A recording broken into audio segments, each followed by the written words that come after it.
Hello everyone, welcome you all in my learning with creativity classes.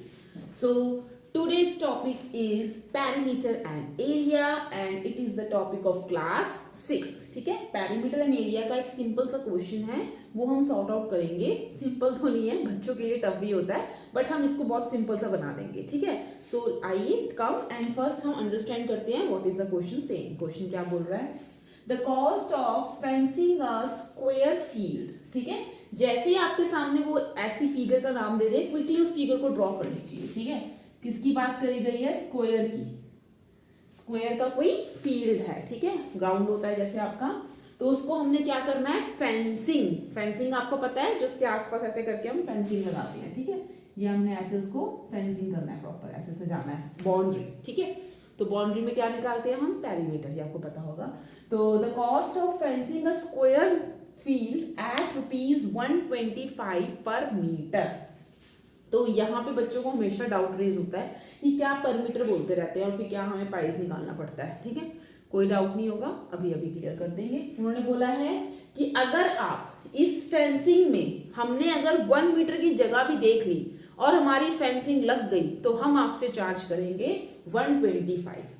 अब आप खुद think करके देखिए कि क्या इतना बड़े, तो मैंने छोटा सा बोर्ड पे ड्रॉ किया है. आप अपने स्क्वायर फील्ड, जो आपका स्कूल का फील्ड है, उसको इमेजिन करके देखिए. चाहे वो उसको स्क्वायर की शेप में नहीं है, उसको स्क्वायर में सोचिए. तो क्या वो 1 मीटर का होगा? 1 मीटर अराउंड सिर्फ इतना सा होता है. तो उन्होंने कहा कि अगर हमने इतनी सी जगह पे क्या करी, फेंसिंग करी, तो हम आपसे 125 चार्ज कर लेंगे.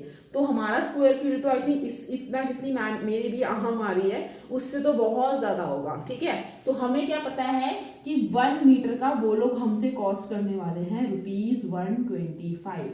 इसका मतलब कि जो हमारे पूरे स्क्वायर फील्ड का मीटर, मतलब पेरीमीटर एक तरीके से होगा, पूरा जो उसका बाउंड्री लाइन कवर कर रही होगी, उतना वो चार्ज करेंगे हमसे. बाई चांस हम इमेजिनेशन कर लेते हैं कि यहाँ तक ये 1 मीटर है, समझ लीजिए पूरा 10 मीटर मान लीजिए होगा, तो 10 के अकॉर्डिंगली वो हमसे कितना चार्ज करेंगे? 1250 चार्ज करेंगे. ठीक है, लेकिन यहाँ पे इंटरेस्टिंग बात क्या आ गई है कि उन्होंने हमें ऑलरेडी बता दिया है कि उन्होंने हमसे 8000 रुपीज लिए हैं. ठीक है, ध्यान से दोबारा पढ़ते हैं. The cost of fencing a square field at ₹125 पर मीटर इज ₹8000. ठीक है, उन्होंने बोला है कि आपके ग्राउंड का भाई पैसा हम 8000 लेने वाले हैं. तो इट मीन्स उनके दिमाग में या तो ग्राउंड को देखकर, या फिर उन्होंने पहले ही इसको अच्छे से नाप तोल लिया है कि हमारा जो ग्राउंड है उसका पेरीमीटर कितना है. बट हमें तो नहीं पता. हमें क्या निकालना है? Find the length of each side of the field. जब तक हमारे पास पेरीमीटर ही नहीं होगा तो हम लेंथ कैसे निकालेंगे? और अगर हमें लेंथ ऑफ ईच फील्ड पता होगा तो ही हम पेरीमीटर निकालेंगे. अब दोनों चीज गायब है, तो हमें क्या निकालना है? लेट्स सी कि ये कैसे निकला होगा. आप खुद जज कीजिए कि 8000 उन्होंने कैसे निकाला होगा. अगर वो उन्होंने क्या किया होगा, देखिए ये मेरे पास, मैंने आपको 10 मीटर क्या बताया था कि आप एज्यूम कर लीजिए कि हमारे स्क्वायर फील्ड का पेरीमीटर है. तो इन्होंने क्या किया होगा, जो हमारा पेरीमीटर आया होगा स्क्वायर फील्ड का, पेरीमीटर ऑफ फील्ड लिख देती हूँ सिर्फ मैं. ठीक है, उन्होंने इसको मल्टीप्लाई करके देखा होगा जो उनका पर मीटर का कॉस्ट है 125 से, तो उनको ये मिला होगा ₹8000.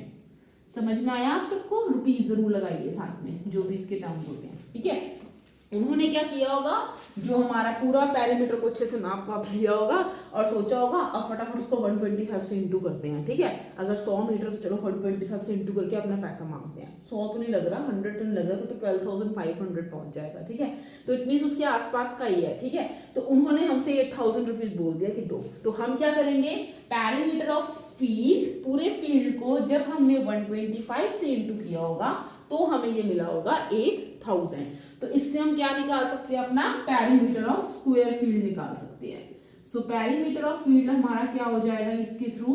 अब पेरीमीटर ऑफ फील्ड से तो 125 मल्टीप्लाई नहीं हो सकता, यहाँ ये मल्टीप्लाई हो रहा है, वहां जाके ये क्या हो जाएगा? डिवाइड हो जाएगा. Don't forget to write the terms, ये साथ में यूनिट्स लिखा करिए. ठीक है, ₹125 पर मीटर, सॉरी पर मीटर. ठीक है, ऐसे आइए. तो यहाँ पे हमारा रुपीज से रुपीज कट गया. अब 125 को डायरेक्ट आप 8000 से डिवाइड कर लीजिए, सॉरी 8000 को डायरेक्ट 125 से चाहे डिवाइड कर लीजिए, चाहे इसको 5 से काट लीजिए। तो जैसे ही आप इसको डिवाइड करेंगे आपका आंसर आएगा 64 मीटर। ठीक है, तो ये जो 64 मीटर आया है ये हमारे पूरे स्क्वायर फील्ड का क्या आ गया है, पेरीमीटर। देख लिया, अगर आपको 5 से काटना ऐसे कटेगा, 5 2 ज़ा 10, 5 5 ज़ा 25, 5 1 ज़ा 5, 8 में से 5 गए 3, 6 ज़ा 30, 0 0, 5 5 ज़ा 25, 5 3 ज़ा 15, 1, 5 2 ज़ा 10, 0 एंड देन 5 6 ज़ा 30 और 5 4 ज़ा 20। ठीक है, 5 से थोड़ा सा लंबा हो गया, अगर आप डायरेक्ट 125 से डिवाइड कर लेंगे तो इजी है। ऐसे इजी लग रहा है तो ऐसे भी कर सकते हैं। ठीक है, नहीं तो आप 25 का टेबल भी कर सकते हैं, वो भी इजी होता है आपके लिए। यहाँ से देखिए 25 से डायरेक्ट कर सकता था। ठीक है, तो 64 मीटर हमें अपने किसका मिल गया, पेरीमीटर मिल चुका है। तो हम अब लेंथ पे बढ़ते हैं। ठीक है, तो हमें पता है पेरीमीटर ऑफ स्क्वायर फील्ड क्या होता है, सारे स्टूडेंट्स जल्दी से बताएंगे। यहाँ पे मैं स्क्वायर लिख देती हूँ ताकि आपके दिमाग में बिल्कुल ब्रेन में स्क्वायर का पेरीमीटर आ जाए, जो होता है 4 इंटू साइड। ठीक है, लेंथ ऑफ ईच साइड भी लिख सकते हैं आप, साइड भी लिख सकते हैं। तो पेरीमीटर ऑफ स्क्वायर फील्ड हम निकाल चुके हैं, 64 मीटर इज इक्वल टू 4 हम लिख देंगे इनटू साइड हमें निकालनी है। अब यहाँ ये 4 इससे मल्टीप्लाई हो रहा है तो यहाँ आके क्या हो जाएगा, डिवाइड।